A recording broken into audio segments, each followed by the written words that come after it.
Hello and welcome to the best mods of Starfield. Today we probably have the most versatile, must-have, best car vehicle mod that I've seen to date. I believe for sure after watching this you will want to grab this completely mind-blowing mod. It is certainly a game changer. Not only that, we're going to take a look at a few of the new, very cool old ancient relics of old Earth past. So we've got some new vehicles to check out and a fantastic vehicle mod that has so much functionality it really needed to be its own video. So let's dive in. If you get anything out of this, consider liking and subscribing. It really goes a long way. Strap in, let's do it. This next mod is going to be basically a necessity to have. This is probably the most complete and fully functional vehicle mod you could ever hope for. Now this mod does so much, so we're going to break it down and you'll understand what I mean by the end. Why this is pretty much a must-have for anyone who's enjoying the vehicles in Starfield. This colossal mod is called Shade's Vehicle Tuner, and this is by Shadedness. And I do want to bring your attention to Shade's YouTube channel called Nerdiness. Definitely give him a follow and subscribe. He runs through this in excellent detail, so an excellent resource to consider following. Now with so much functionality, we're going to start off with the game options. Now here we have the vehicle tuner cargo storage, which we can flip up to 500 kilos, which you can access in your vehicle just by going up to it and hitting R. Now the other setting that links in with the cargo storage is the distance. So we can set this to be vehicle only, meaning we have to go right up to the vehicle, nearby, limited locations and anywhere. In order to understand the cargo distance, we have to dive into the vehicle remote. Vehicle remote is considered a weapon, so I suggest to add it to a quick slot, which we'll just take a quick look at it now just so you have an understanding of it. By going into our quick slot, we can select vehicle remote. We have a choice currently to summon the vehicle or the vehicle cargo. Vehicle cargo we can open. We'll be able to transfer our inventory to our vehicle storage. Now me personally, I would love to see a higher mass, but I'm not sure what kind of impact that would have. However, going back to the distance, you'll have a full range to target the level of realism you want or the level of functionality you want. Noting that the vehicle only will give you a +2 XP increase. And if we go to the other spectrum anywhere, you'll get a -4 XP. So a nice little punishment there. But I love the idea of being able to access cargo for your car anywhere. Limited locations will just be settlements, outposts, players' home, and stores. So we're going to quickly teleport to the other side of the map. So we've got a huge distance away from our vehicle. However, we can go into our remote and it's connecting to the vehicle. And here we go. We can access the cargo from across the map. So set these two options accordingly. We'll move on to the vehicle summoning. Simple option allowing us to either disable or enable summoning. The critical thing to understand about vehicle summoning, it has a limited range. So for instance, we are 1200 meters away. We go to vehicle remote. It's connecting. You will see we do not have the option. Now the reason there is a limited range with this functionality is that the further you get away from your vehicle, it will actually despawn it. Even though the icon's there, your vehicle is not in existence. So we cannot actually summon it because it's not really there. However, if we make our way over closer, so we get a bit closer and then we try summon our vehicle, if your vehicle has been spawned in, you'll be able to summon it. So keep in mind the functionality around summoning is going to be broken down to your PC's performance, view distance, and a few other factors. So keep that in mind. You won't be able to use this all the time. Pretty much anywhere from 200 to 600 meters, depending how the setup is. So in this instance, we're going to summon the vehicle. And the beautiful thing is by summoning it, we automatically enter the vehicle and we're good to go. Now, one of the most important functions for me, or at least in my mind, while in the vehicle, we go vehicle remote. We have an exit option. So for instance, if I try exit now, we'll get the vehicle exit is obstructed. However, we got the vehicle remote. We'll go eject and boom, going to get us out of the vehicle no matter what. That alone is such a huge saving grace. So in that instance, we're able to get back in the vehicle, no worries. So you'll have an emergency eject. Now, if you find yourself when you get the vehicle, you find this ridiculous bug, which it is a bug, but one day it will be fixed. We can actually use the remote control to do, say, an emergency exit, and doing that emergency exit will fix it. The same will apply if we want to do a summon. If you're having that issues, you can try summon it. That should fix it as well. So really nice to see that is also covered as a part of this mod. Let's go back to the settings, game options, and here is where things get very, very spicy. Is the secondary weapon. But just before we move into the secondary weapon, it's probably important to understand that these weapon scalings can be applied to any or all vehicles that you have installed, depending if they have the correct vehicle tag in the back end. So don't mind that, but just know that if you're in a vehicle that's overpowered, you might need to consider mucking around with these settings, or just be very aware that a lot of these vehicle tuning settings can have impacts and flow-on effects to all the vehicles you use. So adjust accordingly, muck around, see if it has an impact. That will let you know if that's the case. So do note there are two scaling between the primary and secondary. I believe these two settings are independent of each other, so you can have this disabled or on, should not impact the secondary weapon once engaged. Now for the secondary weapon, we have two settings, the ammo and unlimited. Ammo will utilize our own stored ammo, whether it be on the vehicle as the primary source, then the secondary being our person or what we're carrying. So to give an example of that, let's get the second weapon operating. Now to get the second weapon operating, we're going to go to vehicle remote, select vehicle secondary weapon, and we're going to go the freaking rocket launcher of doom because it is awesome. So to initiate the secondary weapon, we will go into our inventory. We will look for via vehicle secondary weapon. So to initiate the secondary weapon, we need to understand a few things. We cannot fire the secondary weapon using our primary firing button. We can only use the secondary weapon by quick slotting it and pressing the key we've assigned it to. This is easy for PC players. So for instance, we will quick slot it to say M. So by pressing M, we will be firing the secondary shot, which means you may want to go into your controls and buttons and reconfigure one of these slots to be basically a secondary firing option. So for instance, we're going to select this, we're going to get out of here into the game, and I'm going to fire my primary weapon, and it is not going to be firing a rocket launcher. However, if I press M, I'm going to be firing rockets and the laser. So we can actually fire two weapons at once, but only a primary will be acting just like normal. You will need to allocate another button key to use the secondary. However, you will be able to use both. Now do note, if you are using the secondary weapon and you have the ammo, you will have a faster firing rate. If you have unlimited selected, you can use the secondary weapon much as you want with a reduced firing rate. Now the cool thing about this mod is that we could be, say, in the air firing off rockets left, right and center. Then we can go into our quick slot, go into our vehicle remote, go into the secondary weapon, and let's flip it to a sniper, the heavy mag shot rifle, give it a second to update, and then we can go boom. Now you can't necessarily see me firing that, but it is indeed firing a mag shot. So to give you an idea, we will try hit this thing all the way over there with the mag shot, which you can't see the bullet, but yeah, we just fired off a mag shot. Incredible functionality. It will be a bit tricky to use this on Xbox because of the button layout, and unfortunately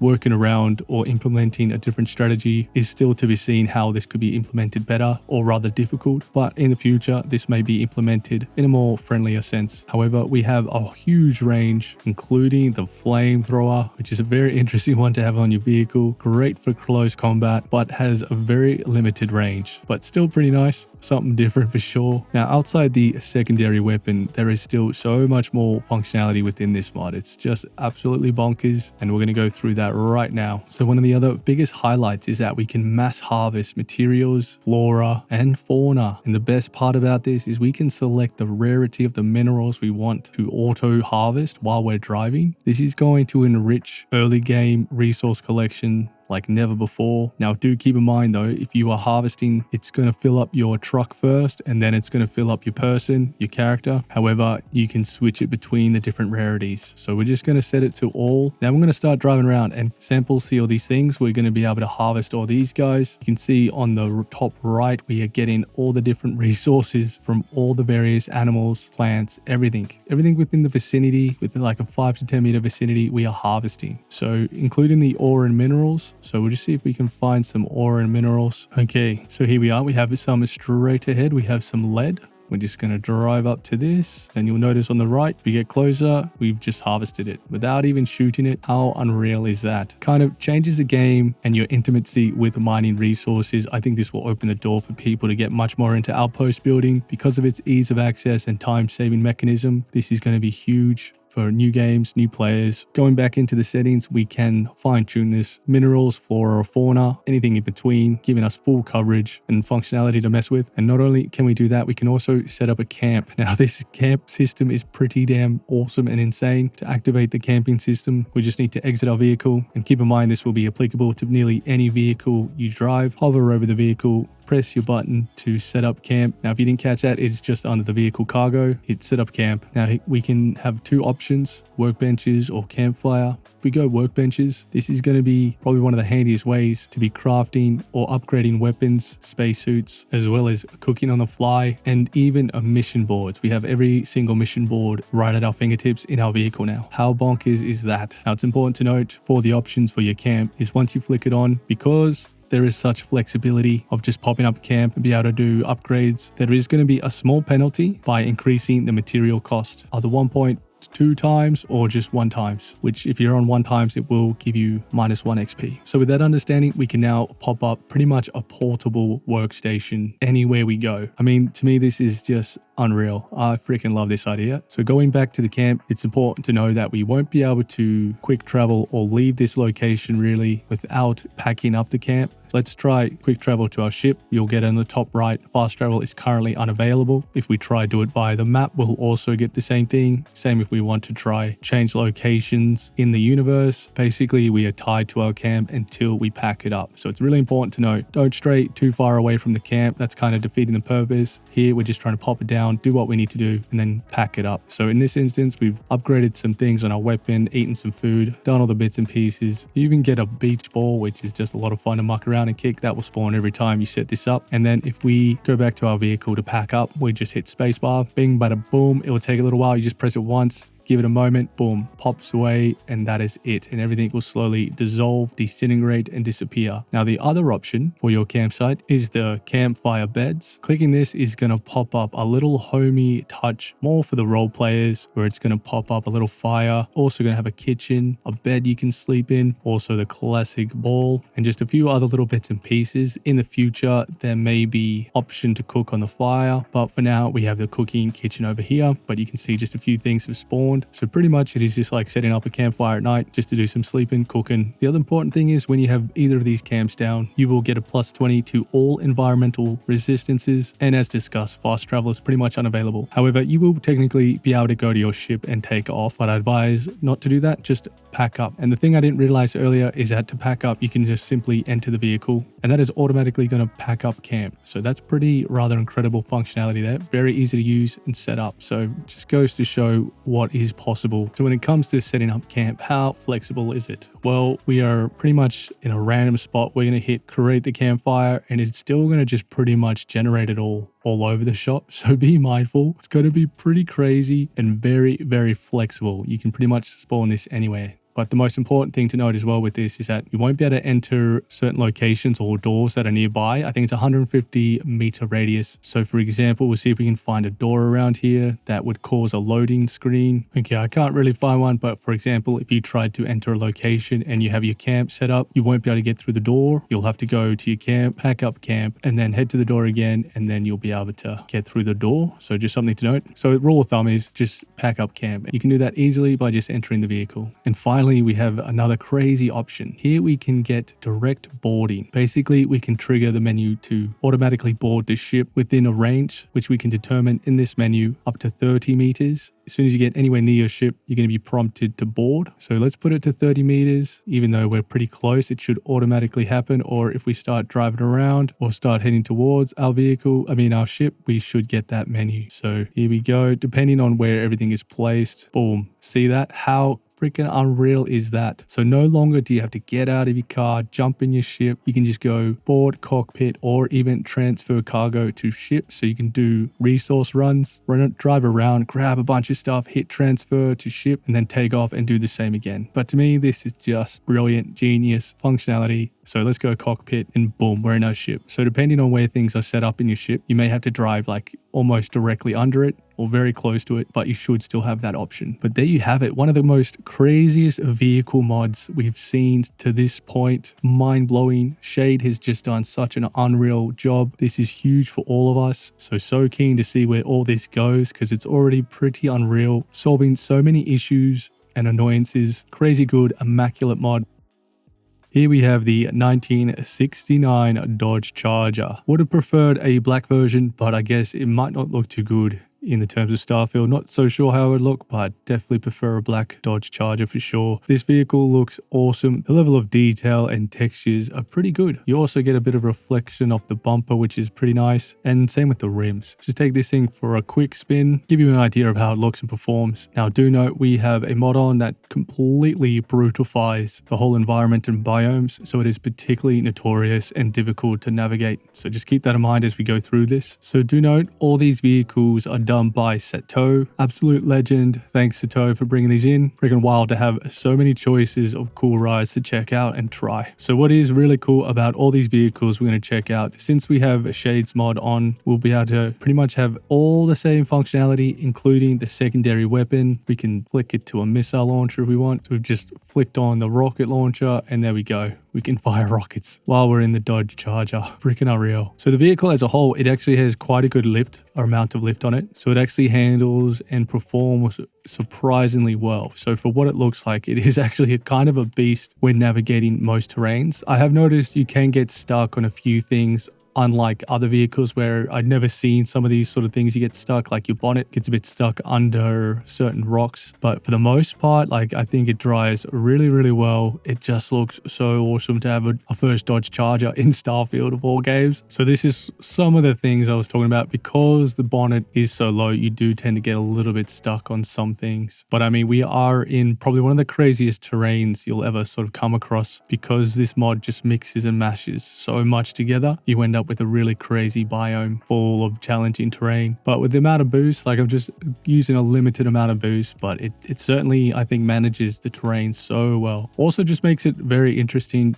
traversing Starfield now, having all these different vehicles. So we'll see if we can go up this hill and just a little bit of boost here and there. But I mean, that gives you a pretty good idea. It does very well for how it looks. Main reason being is that it has quite a nice lift on it. It is kind of mind-blowing that this is pretty much a good option to be using as your vehicle, as your daily in Starfield. Now keep in mind, this one apparently does not have a primary weapon. Now I'm not sure if that is because of Shades mod or if just by default it doesn't. But the cool thing is, since we have Shades mod, we can still go ahead and use the rocket launcher. So that's probably the only downside with this, is that it doesn't have a weapon. It would have been cool if it just fired the laser anyway. But again, that could be because of a conflict in the mods. But just let me know if you can fire or use the primary weapon in this bad boy. But I suspect it doesn't work. So definitely handy to have Shades mod. And the good thing is, there is a note saying that you may have trouble getting out of this vehicle. Sometimes it may say it's obstructed, like right now. No clear obstructions really, but with Shades mod, we can go in, emergency exit, boom, completely overcoming any issues. But yeah, that's a Dodge Charger. It's a brilliant vehicle. Here we have the 1967 Lamborghini Miura, and this is another superb looking car. Now, getting a bit closer, I did realize that a lot of these models, textures aren't like 4K or anything, but definitely passable, and you only sort of notice the detail once you get real close. But it is good to see that all the reflections and everything look very natural. Pretty good for a car mod such as this. So similar thing too, like when you go to try exit this vehicle, you'll get the obstructed, so you will need Shades mod to use the emergency exit to get out all the time. However, performance wise, it does quite well as well. It doesn't feel the same as the Dodge Charger. However, they might be identical, but it just feels like the Dodge Charger has a lot more lift, so it can get over the terrain much better. However, it's a really cool choice and looks superb. Cool to see the first Lamborghini. Feels like Starfield's turning into GTA or something similar, but this will give you an idea of how it handles the terrain. It does it quite well. It's not too bad. With a little bit of boost, you can get around most. And also considering that this terrain is some of the roughest you'll face, overall it handles it really nicely. Another excellent vehicle mod by Sato. Now I was hoping to include a couple more vehicles. However, I hope you got something out of this video. Let me know what you think of Shades mod and these vehicles. We'll cover some more soon. Thanks very much. Peace.